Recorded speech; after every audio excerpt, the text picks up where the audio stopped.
semakin dekat hari kiamat, semakin singkat masa kita. Perasan tak? Tahun lepas nak ke tahun ni, singkat sangat masa kan.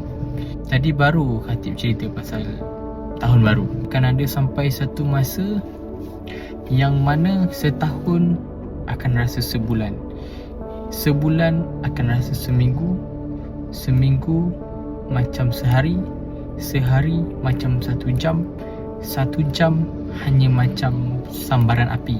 Hadis riwayat At-Tirmizi. Khatib ingatkan lagi, ada sabda Nabi yang mengingatkan kita, semakin dekat hari kiamat, semakin singkat masa kita. Tak lain tak bukan, tujuannya adalah untuk mengingatkan kita lah bahawa semakin bertambah tahun, semakin hilang satu umur kita.